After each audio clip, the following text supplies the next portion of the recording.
Olá, meus amigos, minhas amigas do nosso canal Espiritualizando, sejam todos bem-vindos. Estamos começando mais um estudos do livro dos Espíritos. Hoje, nosso vídeo número 98, quase chegando na centena, hein, pessoal?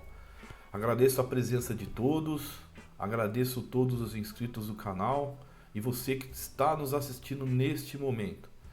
Antes de começar, peço a você, não deixe de dar o seu like no nosso vídeo, curte aí para nós, compartilhe, comente, diz aí no comentário o que você está achando, converse com a gente para a gente poder ter um engajamento maior no nosso canal, tá bom?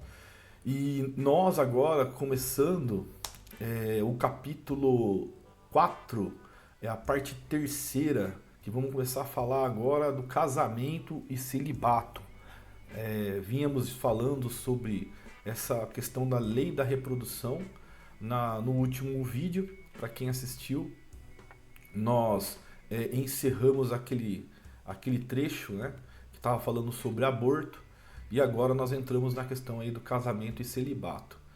Não posso deixar também de lembrar vocês que toda semana a gente sobe vídeos da Revista Espírita, o estudo, né, da Revista Espírita 1858, e também o estudo sobre o Evangelho segundo o Espiritismo. Beleza, pessoal?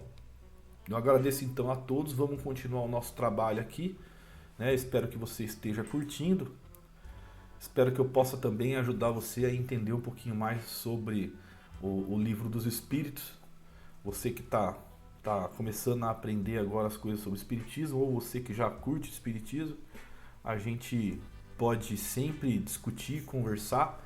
Eu espero que você que está lendo aí, dê o seu comentário. Eu preciso muito do comentário seu sobre o capítulo, sobre o que você está achando dos nossos vídeos. Às vezes a gente sobe um vídeo com algum defeito, fala para nós aí o defeito, porque nem sempre a gente acaba pegando uma coisa ou outra, né? Ou se está muito bom também, a gente também pode receber os elogios, não tem problema. Crítica, que eu mais preciso é de crítica, para poder melhorar cada vez mais o nosso canal. Beleza, pessoal? Deixa eu só me alinhar aqui legalzinho para vocês, embora eu vou diminuir a tela aqui, tá? E a gente passa agora a ver um livro aí no fundo. Beleza, pessoal? Vamos lá então. Parte terceira, capítulo 4. Casamento e celibato. Pergunta 695.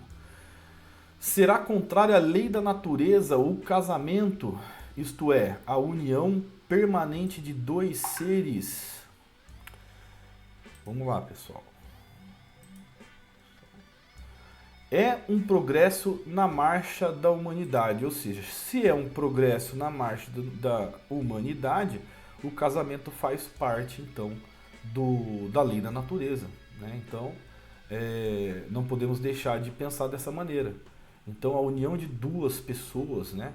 A união de várias pessoas em família, né? Porque o casamento é a formação de uma família. Se você tem várias pessoas dentro de uma família pensando na mesma coisa, vamos pensar já um pouco levando isso para o lado espiritual, né? Quando a gente termina a nossa passagem aqui na Terra, a família continua. A família não se desfaz, pessoal. A família não se desfaz. Então, a proximidade, essa união, ela tende a permanecer pelo menos até a próxima... no próximo pós-vida, né? Então, na erraticidade tende a permanecer. A única coisa que é um pouco complicado, que é complicado, aliás, né? É quando você tem que reencarnar. Então, quando você reencarna, você tem aí um apagão permanente da memória, né? Isso daí é necessário, né, pessoal? É uma questão de misericórdia divina para aqueles que têm o peso do remorso na mente. Então, não se apaga a memória para você apagar as coisas boas. As coisas boas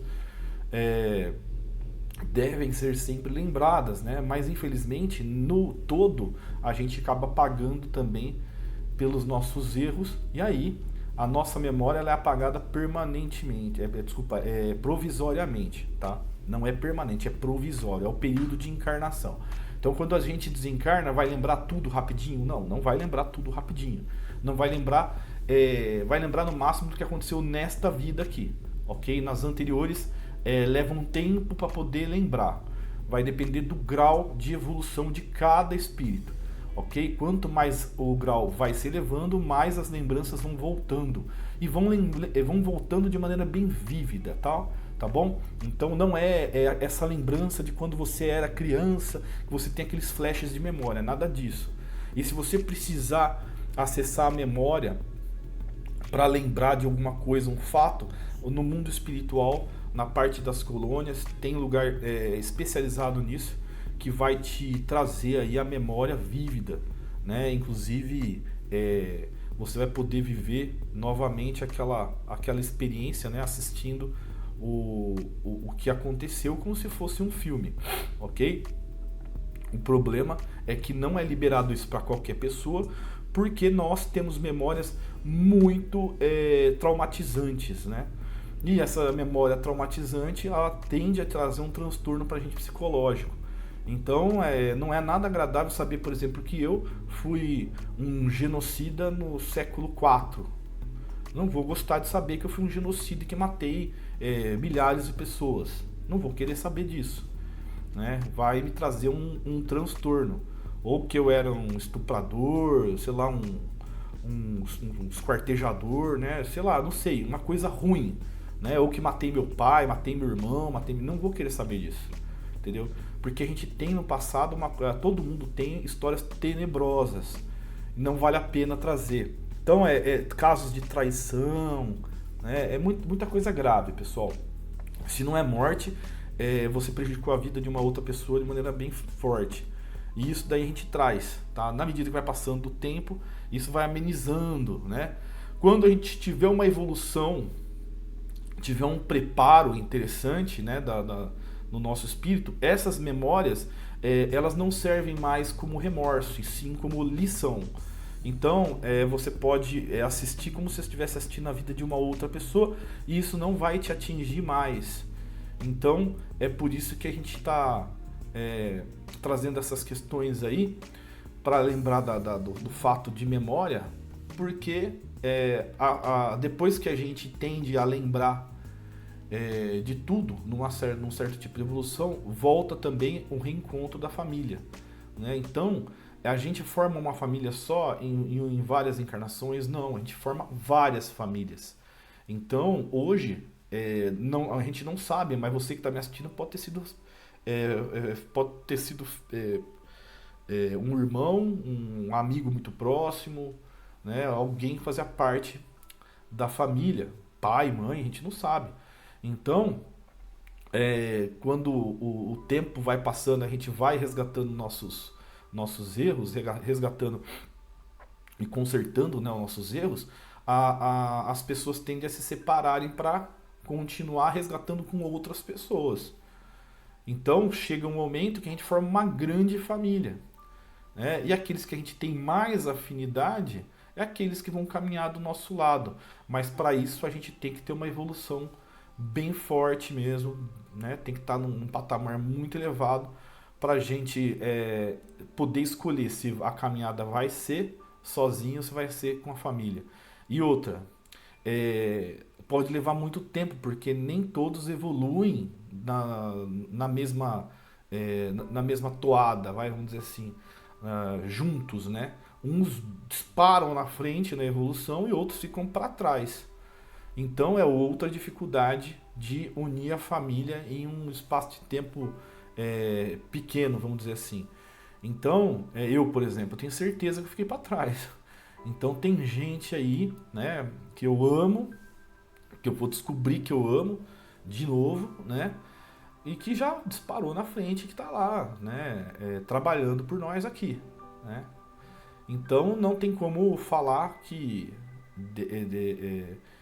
a gente vai passar a amar da mesma forma se a gente não trouxer a lembrança, não tem como falar que a gente vai estar junto tão rápido se eu não evoluir. Né? Então, na medida que o tempo vai passando, essas lembranças vão voltando, a gente vai evoluindo, vão voltando e a gente pode voltar a formar essa família. Mas no final das contas, lá num ponto Y, lá no futuro, essas pessoas vão se encontrar novamente. E é isso que é legal. Pode se encontrar para viver junto, pode se encontrar apenas para relembrar o passado ou continuar a marcha, como diz aqui, da humanidade, né, em paralelo, sem ter que necessariamente viver junto.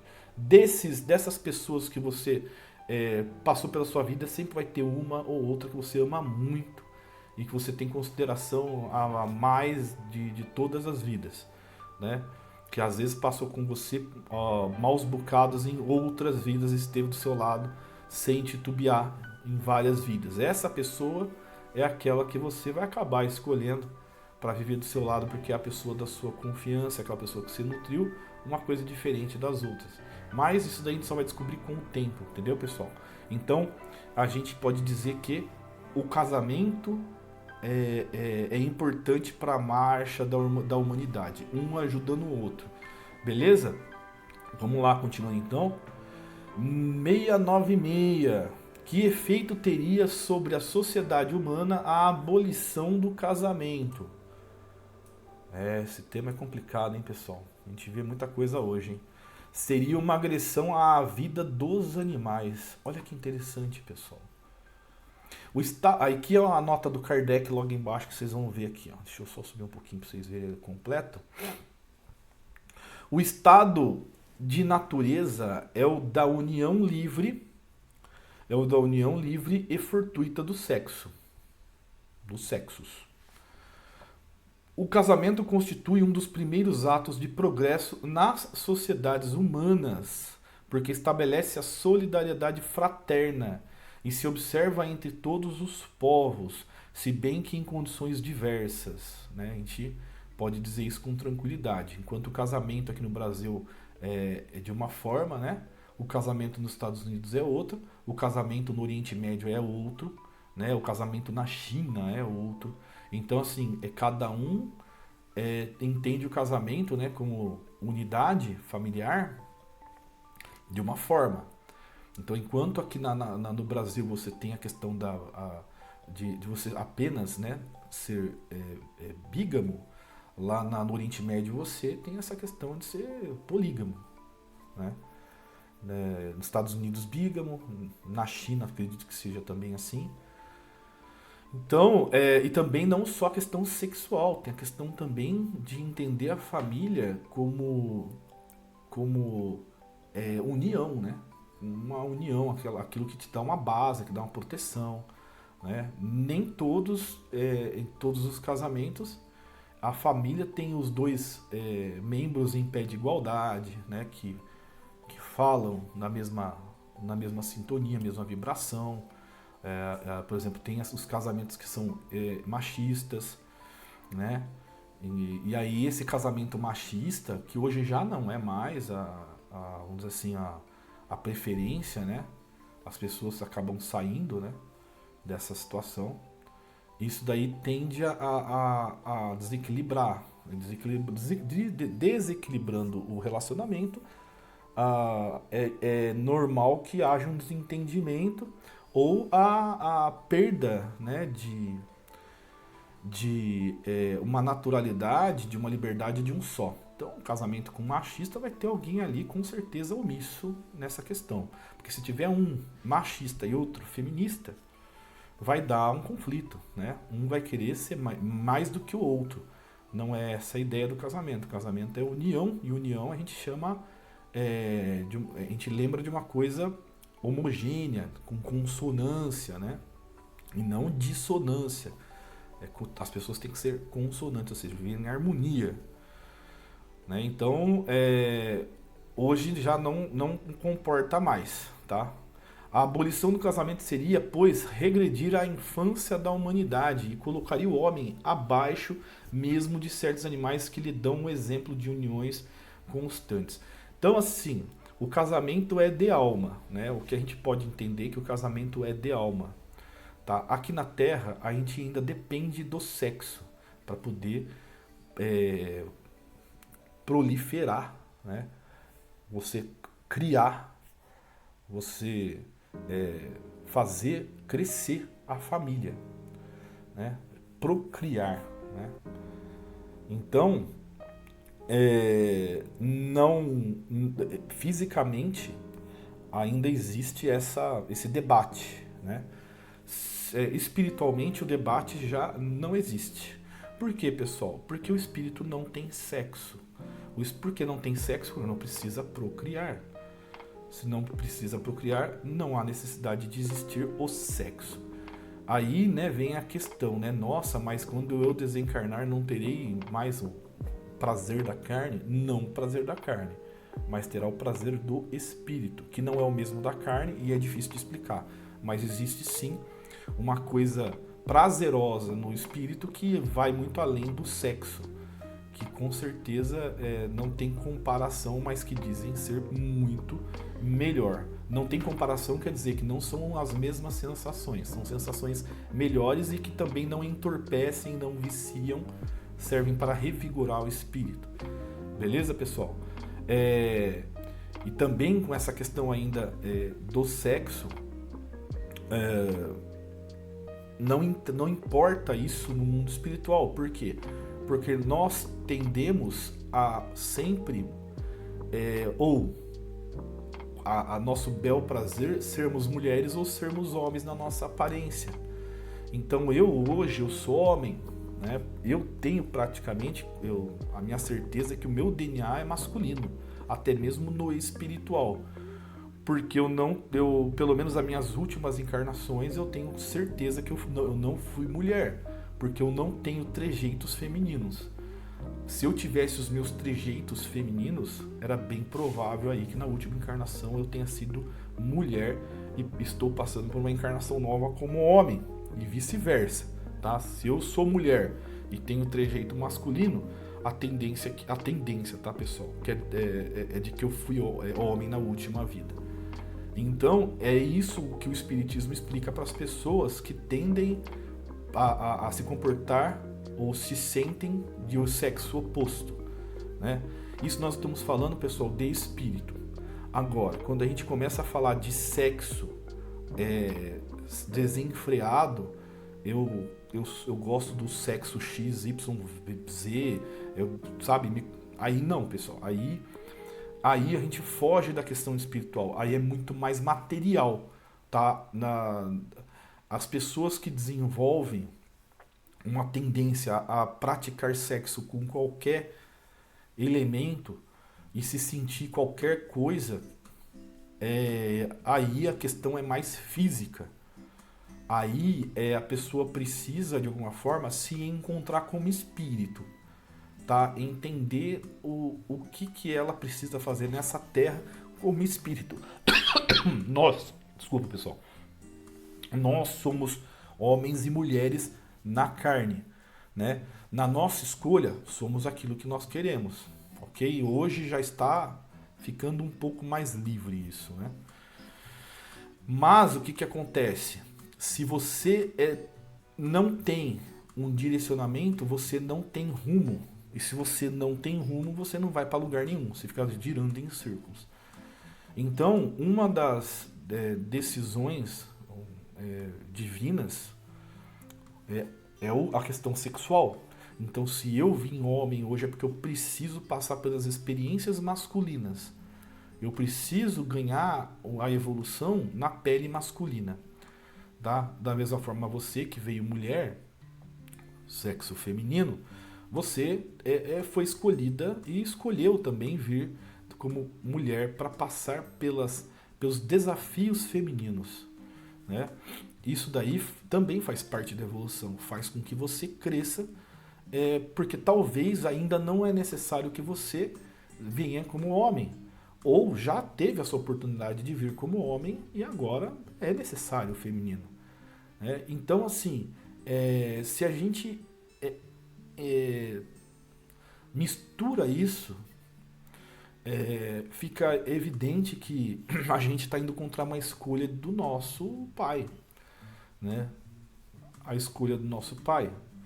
E se a gente está indo contra a escolha do nosso pai, a tendência é que isso seja um caminho contrário do que vai ser necessário para a nossa evolução. Portanto, é bem provável que se você não tiver as experiências conforme planejado, e mudar por conta própria isso, desafiando o nosso pai, tende a ter que fazer de novo, reencarnar de novo.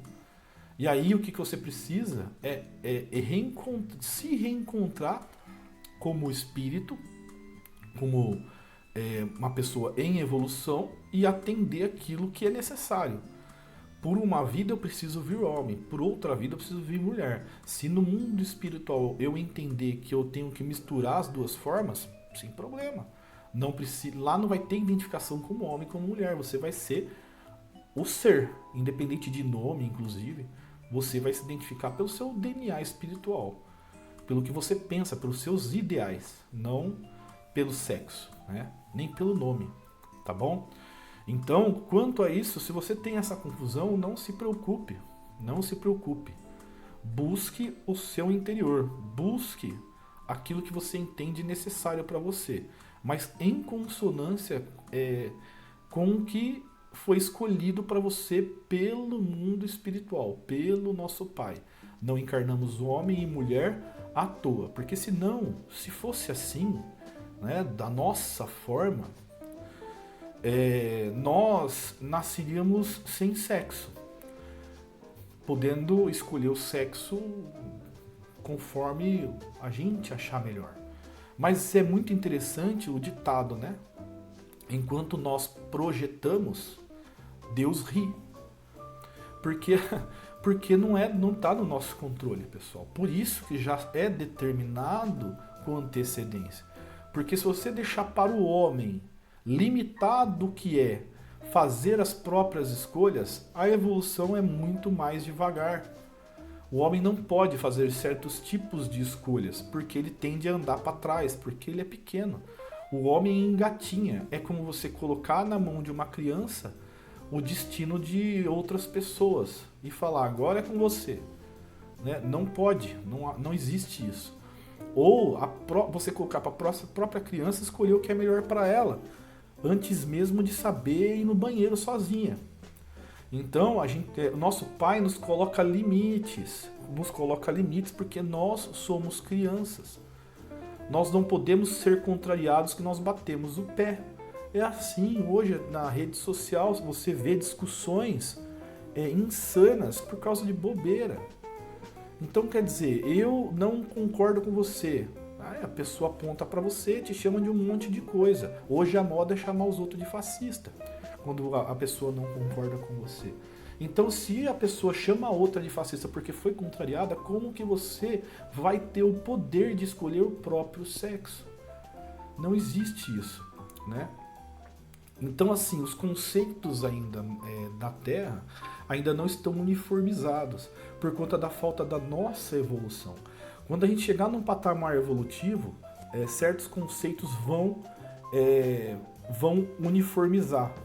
E aí, o que é decente numa situação vai ser decente na outra, vai uniformizar.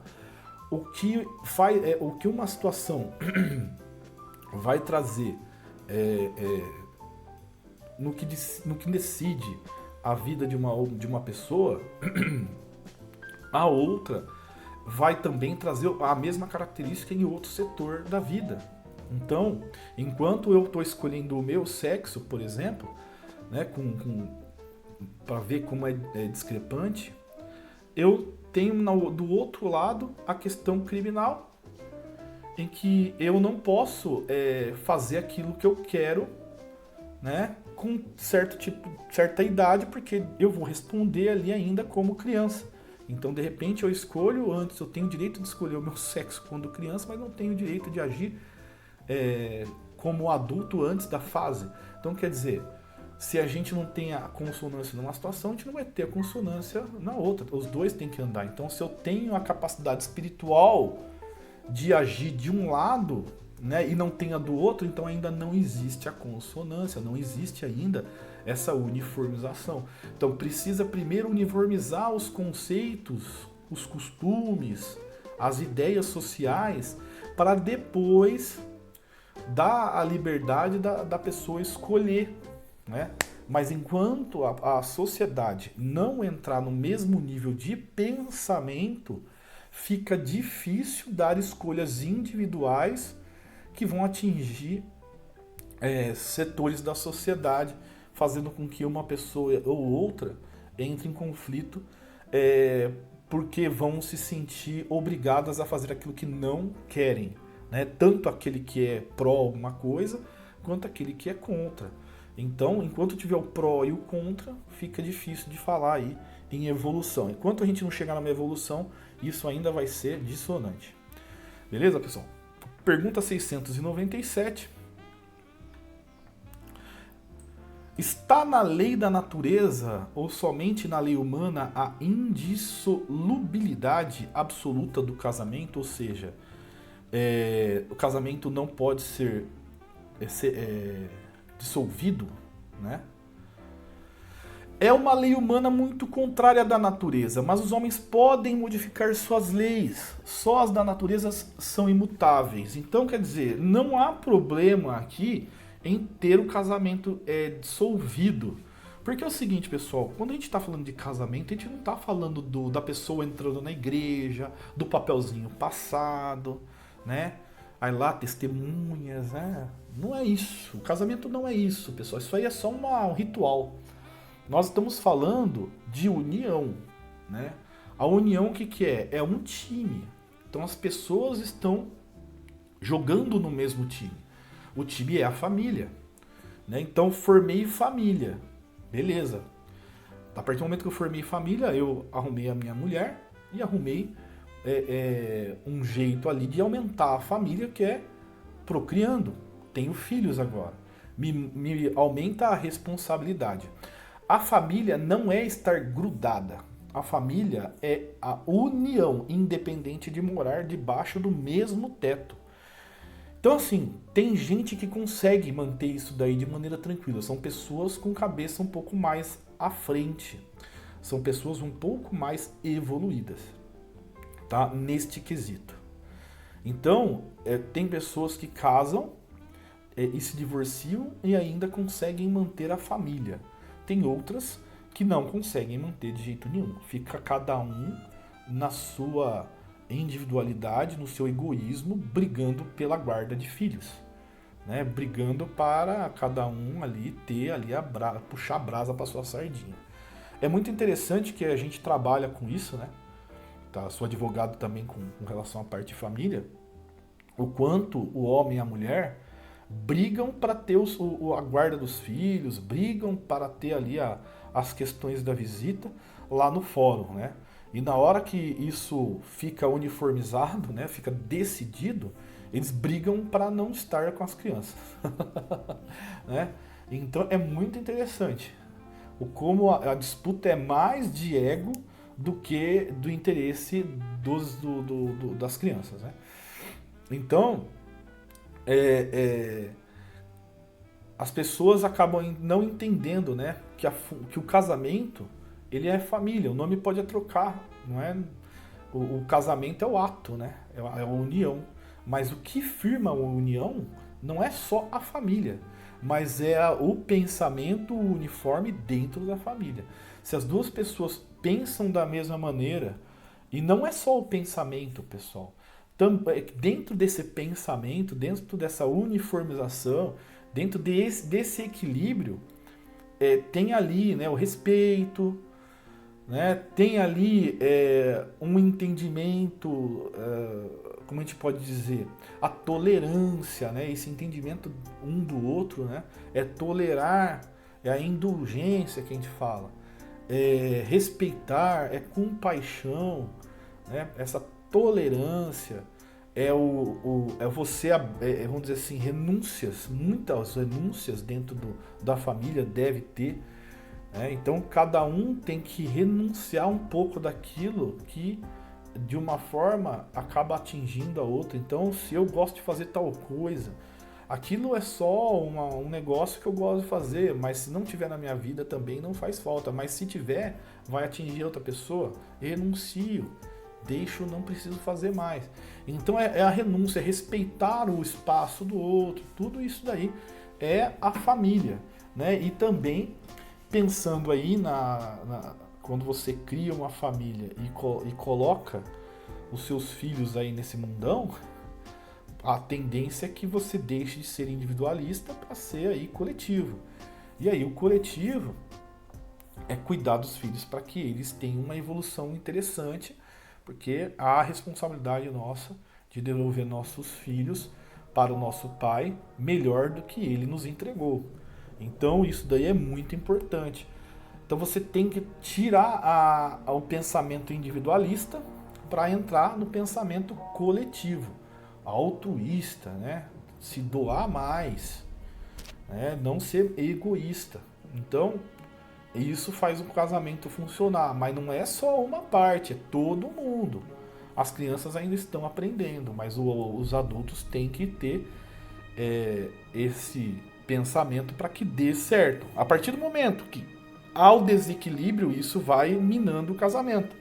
Vai chegar um dia que o casamento vai estar desgastado, uma pessoa vai se sentir sufocada e vai pedir para sair do casamento, vai pedir para ir embora. É aí que começam as brigas, né, pessoal? É aí que começam as brigas. Deixa eu só dar mais uma olhada aqui. O nosso pai não quer que nós briguemos, nosso pai quer que nós nos entendamos, nos entendamos.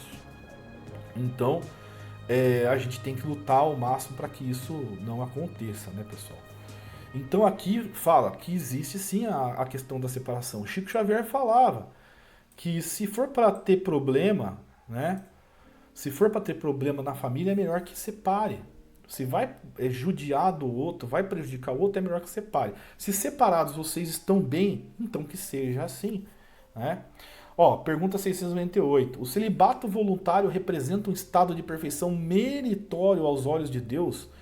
Ou seja, ser solteiro, né? Sozinho, o celibato é se dedicar a Deus, né? Representa um estado de perfeição meritório aos olhos de Deus? Ele fala não.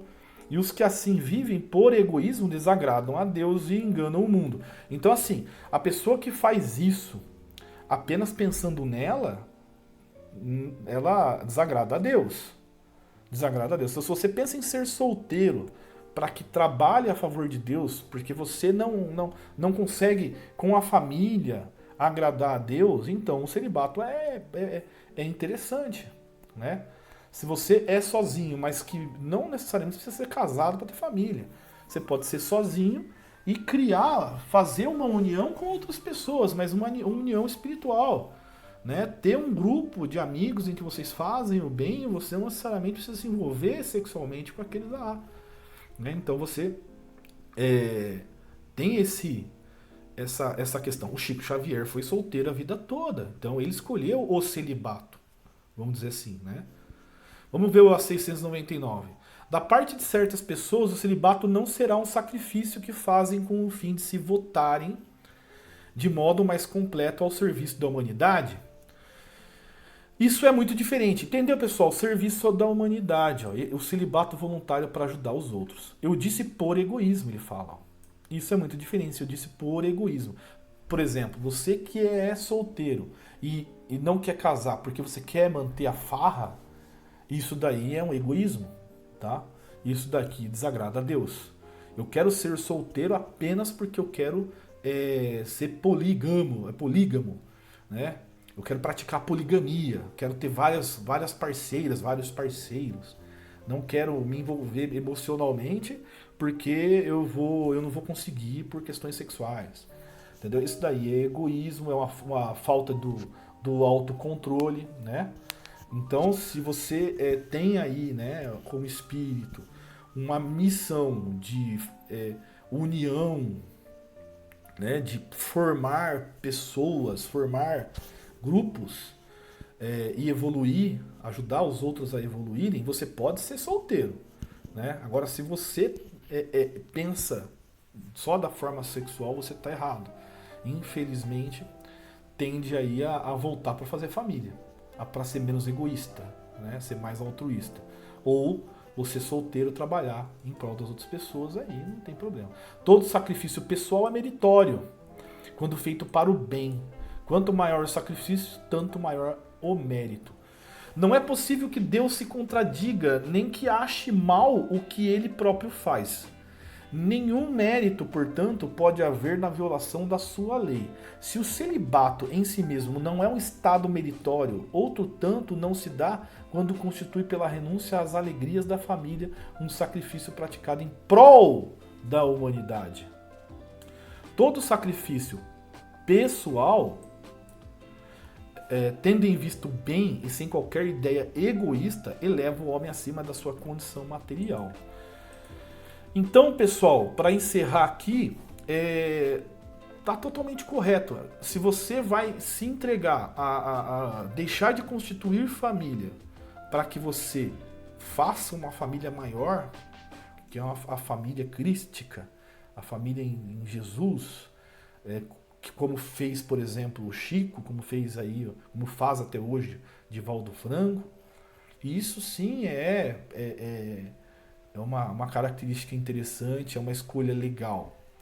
Agora, você ser solteiro porque você não gosta que as outras pessoas mexam nas suas coisas, tire as suas coisas do lugar, porque você ama muito mais a matéria do que o espírito, você respeita muito mais o que você tem do que a pessoa com que você tenta ficar, ou que um dia vai ficar, ou para evitar uma pessoa na sua vida, né? Ou para evitar crianças, né? Não constituo família porque eu não quero ter filhos, né? Então tudo isso são ideias muito egoístas. Mas eu não sei lidar com criança. Não tem problema, né? Para isso que tem o mundo, para a gente aprender. Tudo é questão de aprender, né? Eu nunca, quando era pequeno, pensava em ter filhos. Depois a gente vai ficando jovem, a gente pensa, né? Quando a gente chega mais ou menos aí nos seus 20 e poucos anos, eu falava, não quero ter filho não, porque tá numa fase boa, a gente tá aproveitando, né? Tá ganhando liberdade, né? Tá fazendo as coisas, tá estudando, né? Então a gente pensa nisso. Mas aí não vem a escolha nossa, vem as nossas atitudes mesmo, e às vezes impensadas. Eu não projetei ter filhos, mas tive. E não abro mão de jeito nenhum de ter eles por perto, de tê-los por perto.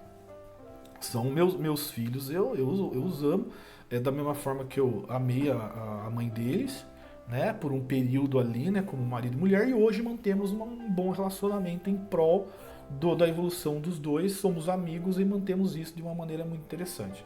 Então eu desejo para todo mundo, né, que a gente pense mais no coletivo, para que a gente possa ter harmonia, e pensando também aqui, né,